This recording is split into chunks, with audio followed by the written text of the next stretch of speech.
इस ट्यूटोरियल में हम एक क्रिएटिव लुक्स बनाने पर काम करेंगे और मैं इस वीडियो की शुरुआत रिजोल में मौजूद बिल्ट इन लट्स का इस्तेमाल करके फिल्म एम्यूलेशन पर फोकस करते हुए करूंगा। हम एक नए पावर ग्रेड का इस्तेमाल करेंगे, इसलिए आप ये कंफर्म कर लें कि आपने इस पावर ग्रेड और इस एसलॉग क्लिप को डाउनलोड कर लिया है, जिसका लिंक आपको डिस्क्रिप्शन में मिल जाएगा। इसे सीधे इस क्लिप पर अप्लाई करने से पहले ये जान ले कि यह बिल्कुल वैसा नहीं दिखेगा जैसा मेरा दिख रहा है। हम इस क्लिप को बिल्कुल शुरू से ग्रेड करेंगे, लेकिन सबसे पहले मैं आपको इसकी बुनियादी बातें बताना चाहता हूँ। Starting with the second note, it is currently disabled और ज्यादातर ग्रेडिंग के दौरान आप इसे डिसेबल ही रखेंगे, क्योंकि अगर आपने अंदाजा नहीं लगाया है तो यह नॉइज रिडक्शन के लिए है। इसे पहले से ही बेटर पर सेट किया गया है और थ्रेशोल्ड 30 पर है, but in this case that you need it, you already have it. आप बस इसे इनेबल करें और अपनी जरूरत के हिसाब से बदलाव करना शुरू कर दें। इसके बाद यहाँ पांचवा नोड है जिसे मैंने डेंस लूमा नाम दिया है, and that is for density luma. It has an RGB mixer on, but I also disable it because this node's compositing mode is set to luminosity, so it's important not to use this node for everything else। अगर आपको लगता है कि आप इसका इस्तेमाल नहीं करेंगे तो आप इसे डिलीट भी कर सकते हैं। यह क्या करता है यह मैं आपको बाद में समझाऊंगा, बट फॉर नाउ बस इतना जान ले कि यह एक स्पेशल नोड है और इसे किसी और चीज के लिए इस्तेमाल नहीं करना है। You have your standard RGB split which you can decide if you wanna use it or not, otherwise just delete it or leave it disabled। And then you also have these two extra outside nodes connected to your parallels। मैंने दो extra parallels बनाए हैं ताकि अगर आप secondaries में कुछ और करना चाहें तो कर सकें। देन 17 नंबर पर आपके पास हेलेशन है। इसे बहुत कम इफेक्ट के साथ अप्लाई किया गया है। मैंने इसमें कुछ छोटे मोटे बदलाव किए हैं, इसलिए यह डिफॉल्ट एप्लीकेशन जैसा नहीं है। यह बात भी मैं आपको बाद में समझाऊंगा, लेकिन आमतौर पर मैं इसे डिफॉल्ट रूप से बंद ही रखता हूँ और जरूरत पड़ने पर ही चालू करता हूँ। Then you also have this node 20 called overlay। Again, it's disabled by default और ज्यादातर आप इसे डिसेबल ही रहने देंगे जब तक कि कोई खास जरूरत न पड़ जाए। यह भी उन नोड्स में से एक है जिन पर आपको कोई और काम नहीं करना है, इसलिए मैं इसे ग्रे आउट ही रखूंगा। आपके पास अपना स्टैंडर्ड चेकर नोड अभी भी मौजूद है, जिसका इस्तेमाल हम क्वालिफायर के साथ स्किन टोन चेक करने के लिए करते हैं। और फिर एकदम आखिर में आपके पास ग्रेन के लिए एक खास नोड होता है। इसमें पहले से ही मेरी कस्टम ग्रेन सेटिंग ऑन है, जो मैं ज्यादातर क्लिप्स में इस्तेमाल करता हूं, इसलिए आप इसे जैसा है वैसा ही रहने दे सकते हैं, या अगर चाहे तो इसमें थोड़ा बहुत बदलाव भी कर सकते हैं। लेकिन जब आप इस पावर ग्रेड को पहली बार अप्लाई करेंगे तो यह डिसेबल रहेगा और बस इतना ही। हम इस क्लिप पर एक और नजर डालेंगे और फिर इस नए पावर ग्रेड का इस्तेमाल करके ग्रेडिंग शुरू करेंगे।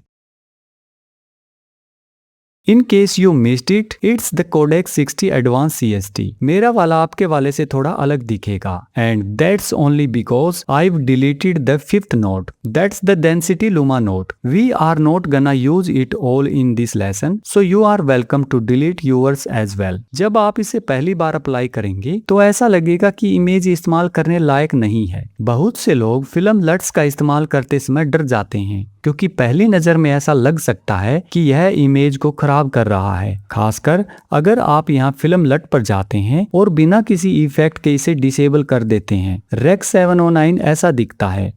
और फिर जब आप लट अप्लाई करते हैं तो अचानक आपके सामने यह आ जाता है। I can understand why you would be hesitate। The good news is you can still normalize the image as long as you do it under the Rec 709 conversion। क्योंकि फिल्म एम्यूलेशन अभी भी CST का इस्तेमाल करके बनाया जाता है, तो यह आपके Rec 709 फुटेज को लेता है और उसे सिनियन फिल्म लॉग में डाल देता है। और फिर लट वह जगह है जहां हम बॉक्स को बंद करते हैं और वहीं पर केक बैक्ड होता है। So everything done before that is under, which means you still have the flexibility to make your correction without any adverse effect to the image। As always, we are going to start with exposure, and I am using the waveform in the Y value because I just wanna focus purely on exposure right now। And with an overexposed image like this, I always start with offset first, so I am just gonna pull it down a slight bit because I will be doing individual tweaks with other ones।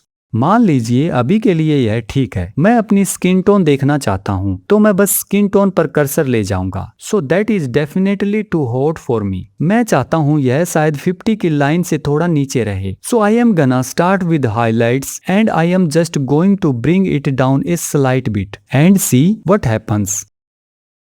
आमतौर पर मुझे -50 से नीचे जाना पसंद नहीं है। So for now it looks like -40 so do it. अब मैं स्किन टोन देखूंगा, यह अभी भी थोड़ा ज्यादा ही चमकदार है, इसलिए मैं बाकी को भी नीचे करूंगा। गेन की मदद से हमारे पास अभी भी लो रेंज में कुछ गुंजाइश है, इसलिए मैं इसे तब तक नीचे करूंगा जब तक यह लगभग वहां यानी 0.95 पर न पहुंच जाए। और चलिए अब देखते हैं। वाओ, क्या बात है। So I am happy with where it is now. मैं शायद सेकेंडरीज में कुछ और छोटे मोटे बदलाव करूं, but for now this is perfect for me. Now we have to get the colour balance sorted and we have a clear target of skin जिसका हम इस्तेमाल कर सकते हैं, इसलिए यहाँ वेक्टर स्कोप बहुत काम आएगा। मैं बस चेहरे के उस हिस्से पर कर्सर ले जाऊंगा क्योंकि अभी भी मेरे लिए वही हिस्सा सबसे ज्यादा जरूरी है। और हम देख सकते हैं कि यह निश्चित रूप से बहुत ज्यादा ग्रीन है। यह येलो एंड ग्रीन की तरफ बहुत ज्यादा झुका हुआ है, इसलिए इसे थोड़ा सा खिसकाने की जरूरत है। ऑफसेट की मदद से मैं इसे अपनी आंखों से अंदाजा लगाते हुए अभी के लिए लगभग यहाँ तक खींचकर लाऊंगा। अब यह कुछ कुछ बीच में मिडल जैसा लग रहा है। चलिए क्वालिफायर की मदद से शिफ्ट H दबाकर खुद चेक करते हैं।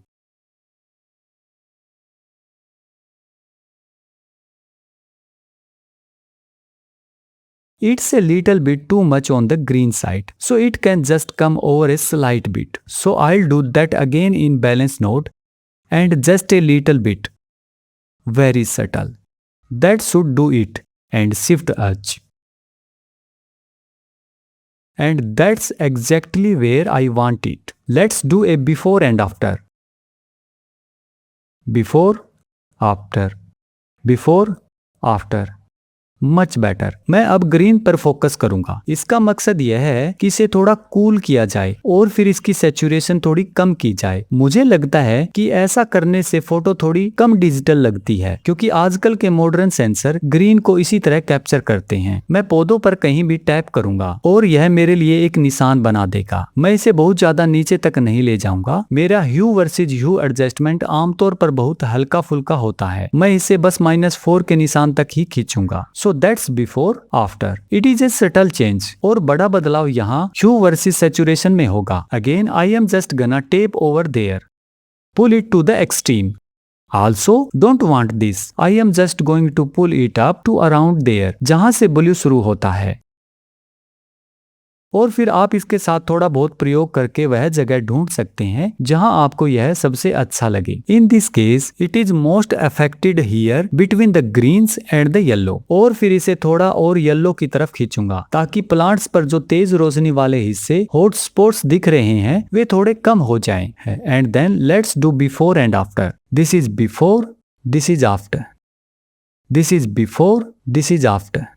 Next, I am going to create some more separation between the subject and the background. That's going to be the easiest with a power window. इसलिए मैं इसके लिए एक सर्कल विंडो बनाऊंगा। आपको इसे इन्वर्ट करना होगा क्योंकि मैं सिर्फ बाहरी हिस्सों में ही बदलाव करना चाहता हूँ। मैं बाहरी हिस्सों को घटा दूंगा यानी कि सब्ट्रैक्ट करूंगा और सब्जेक्ट पर पड़ रही रोशनी को वैसा का वैसा ही रहने दूंगा। मैं अपनी पावर विंडो को थोड़े तिरछे एंगल पर रख रहा हूँ क्योंकि सूरज की रोशनी भी लगभग उसी दिशा से आ रही है। भले ही वह रोशनी सीधे सब्जेक्ट पर न पड़ रही हो, लेकिन उसके पीछे मौजूद पौधों पर जरूर पड़ रही है। तो मैं बस इसे जितना हो सके उतना न्यूट्रल रखने की कोशिश कर रहा हूँ। अब जिस तरह से मैं बैकग्राउंड को डार्क करने वाला हूँ वह प्राइमरीज में नहीं होगा। मैं असल में इसे डेंसिटी के साथ करने वाला हूँ और यह कलर स्लाइस के जरिए होगा। क्योंकि इस मास्क में सब्जेक्ट को बाहर रखा गया है, इसलिए मैं ग्लोबल डेंसिटी को थोड़ा कम कर सकता हूँ क्योंकि एक्सपोजर कम करने और कलर में गहराई लाने का यह सबसे आसान तरीका है। तो मैं बस इसे खींच कर देखूंगा कि क्या होता है। अगर आप इसे बहुत ज्यादा करते हैं तो यह लगभग वहीं रुक जाता है। अगर आप इसे और आगे बढ़ाते हैं तो इससे ज्यादा फर्क नहीं पड़ता, इसलिए मैं इसे लगभग 0.4 पर ही छोड़ दूंगा। यह असल में काफी अच्छा लग रहा है। अगर आप बिफोर एंड आफ्टर का फर्क देखें, बिफोर आफ्टर, बिफोर आफ्टर, मुझे बहुत पसंद आया कि यह कलर्स के साथ क्या कर रहा है। It looks amazing. मैं प्राइमरीज में हाइलाइट्स को थोड़ा और कम करूंगा और ऐसा मैं उन हाइलाइट्स वाले हिस्सों हॉट स्पॉट्स को थोड़ा सॉफ्ट करने के लिए कर रहा हूँ। In this case, I am happy with my selection. Since this is a moving shot, we have to track the power window as well. So I am just going to track it backward. And I don't think we should have any issues because it's locked on to our subject and it seems like it did a great job. Let's have a look in full screen. And I am loving this image. अब मैं इसमें ज्यादा कुछ नहीं करूंगा, मैं इसे बस थोड़ी सी आइसिंग शुगर यानी कि अंतिम सजावट डालूंगा, लेकिन मुझे नहीं लगता कि हमें इसमें और ज्यादा कुछ करने की जरूरत है। जब मैं ड्रेस को देखता हूँ तो इसके रंग पहले से ही बहुत सुंदर और गहरे हैं, इसलिए मैं इसमें और ज्यादा डेंसिटी नहीं बढ़ाऊंगा क्योंकि मुझे लगता है कि ऐसा करना शायद हद से ज्यादा हो जाएगा। अब मैं अगले इफेक्ट पर आता हूँ, द बिग हाइलाइटेशन। यह उन इफेक्ट्स में से एक है जिनका ऑनलाइन बहुत ज्यादा इस्तेमाल किया जाता है। मैं इसे बहुत सारे वीडियो में देखता हूँ और अक्सर इसे बिना किसी कंट्रोल या इरादे के बस डिफॉल्ट सेटिंग पर ही लगा दिया जाता है। मेरा वाला वर्जन थोड़ा हल्का है क्योंकि आप हमेशा इसे धीरे धीरे बढ़ा सकते हैं, लेकिन अगर आप बस डिफॉल्ट हाइलाइटेशन को सीधा लगा देते हैं तो उसमें आपके अब तक किए गए सारे काम को डिस्ट्रॉय करने की ताकत होती है। और इससे मेरा मतलब आमतौर पर आपकी स्किन पर किए गए काम से होता है, क्योंकि नॉर्मली हाइलाइटेशन से स्किन लाल पड़ सकती है, स्पेशली ब्राइटर सिनेरियो में। इसलिए आपको इस बात पर खास नजर रखनी होगी। अभी मैंने अपने हाइलाइटेशन को इस तरह सेट किया है कि वह इमेज के सबसे ब्राइटेस्ट पार्ट पर ही असर डाले। यह एक सेटिंग है जो यहाँ रिड्यूस्ड हाइलाइट्स के साथ है। So if you bring it down you can already see changes to the skin tone. So मैं बस इसे वापस खींचूंगा और आप वेक्टर स्कोप को देख सकते हैं। आप देख सकते हैं कि यह कैसे ज्यादा रेड साइड की ओर जा रहा है। मैंने सैचुरेशन को भी कम कर दिया है जो डिफॉल्ट रूप से 1 पर होता है। And let's go full screen. Before after, before after. It's so subtle that you can barely see it. But if you zoom in, you'll see here on the earring. That's before, that's after. And also if you move over here to the bright spot on the leaves, before, after. Before, after. So you have to decide if it's actually worth it or not. आप यह कर सकते हैं कि आप glow को बढ़ा सकते हैं और सैचुरेशन को थोड़ा कम कर सकते हैं। But I don't like how it's affected the skin tone. मैं स्किन में और ज्यादा रेड नहीं डालना चाहता, तो आप यहाँ यह कर सकते हैं कि आप सैचुरेशन को कम कर दें, मान लीजिए लगभग यहाँ तक, और आप स्ट्रेंथ को बढ़ा सकते हैं। इससे ग्लो और भी गहरा हो जाएगा बिना कोई अतिरिक्त रेड डाले, क्योंकि आपने सैचुरेशन के थ्रू रेड पहले ही निकाल दिया है, इसलिए यह थोड़ा न्यूट्रल ग्लो लगेगा। See before after, before after. I am not crazy about how much it's adding to the dress, so you can fine tune that if you go over here by saying view glow alone. तो अब आपको better indication हो जाएगा कि किस चीज पर असर पड़ रहा है, और अगर आप इसे पूरी तरह बढ़ा देते हैं you can see how much of the skin is affected. And I am just going to try and get the leaves and a little bit of the hair and the earrings. अगर dress का थोड़ा हिस्सा इसमें आ जाता है तो कोई बात नहीं, और यह हिस्सा यहाँ पर रहेगा।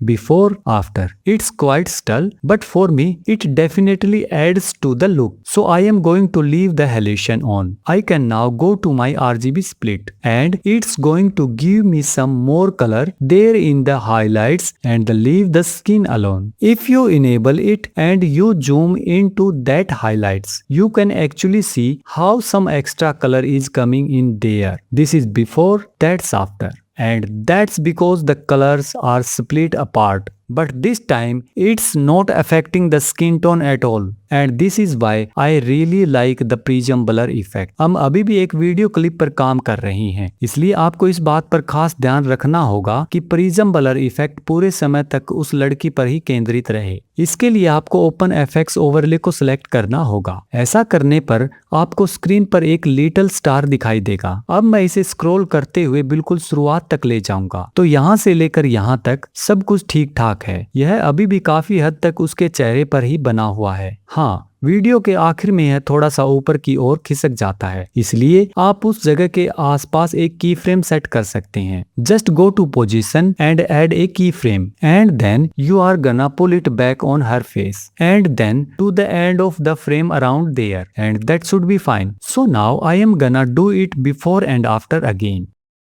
before after.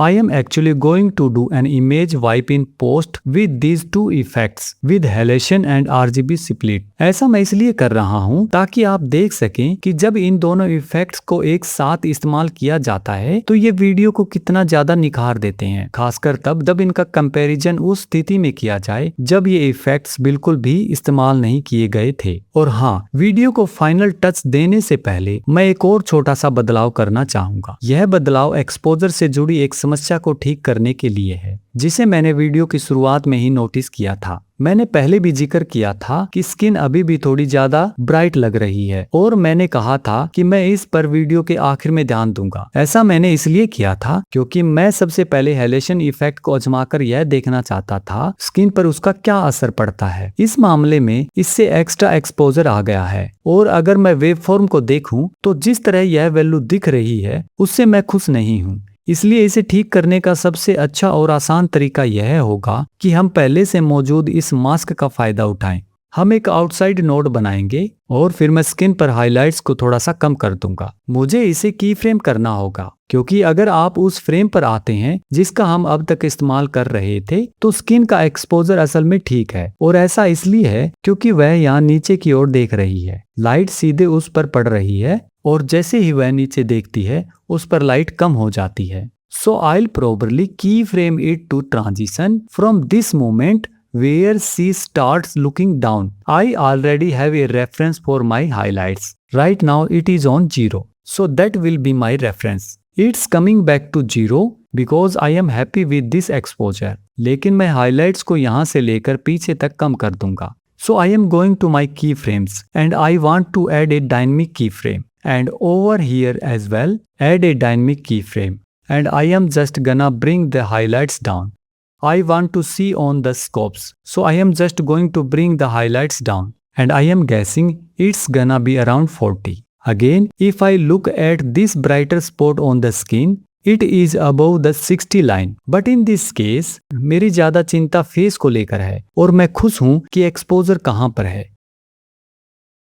तो अब हम अपना आखिरी बदलाव कर सकते हैं जो कि कुछ फिल्म ग्रेन जोड़ना होगा। जैसा कि मैंने ट्यूटोरियल की शुरुआत में बताया था, मेरा पहले से ही सेट है, इसलिए आप इसे ऑन कर सकते हैं और चलिए इसे पूरी स्क्रीन पर देखते हैं। तो ग्रेन के बारे में बात यह है, अगर मैं अभी अपने मॉनिटर पर इमेज को देखूं तो यह बहुत बढ़िया लग रही है। ग्रेन नेचुरल लगता है और ऐसा लगता है जैसे वह वहीं का हिस्सा हो। ऐसा कहने के बाद हो सकता है कि आपको ऐसा अनुभव न हो क्योंकि यह ट्यूटोरियल आप YouTube पर देख रहे हैं। Most of the time the compression असल में ग्रेन को हटा देता है और यह ऐसा नहीं दिखेगा जैसा मैं ऑफलाइन देख रहा हूँ। इसी वजह से आपको इसकी स्ट्रेंथ थोड़ी और बढ़ानी पड़ सकती है। मैं आमतौर पर अपनी स्ट्रेंथ को 75 तक बढ़ा देता हूँ, कभी कभी उसमें भी थोड़ा ज्यादा, लेकिन यह कुछ ऐसा है जिसे आपको खुद टेस्ट करना होगा। और रिजोल लट्स का इस्तेमाल करके फिल्म इम्यूलेशन करने के मामले में मेरा वर्कफ्लो बस इतना ही है, लेकिन यह वर्कफ्लो अभी भी सबसे ज्यादा पॉपुलर तरीकों में से एक है और मैं इसे सबसे ज्यादा इस्तेमाल करता हूँ। साथ ही इस पावर ग्रेड का इस्तेमाल करने से यह पूरा प्रोसेस और भी आसान हो जाता है। अगर आपको यह पावर ग्रेड और ये क्लिप फुल रेजोल्यूशन में चाहिए तो आप नीचे डिस्क्रिप्शन में डाउनलोड लिंक पर क्लिक कर सकते हैं। और बस इतना ही। अब मैं आपसे अगले वीडियो में मिलूंगा।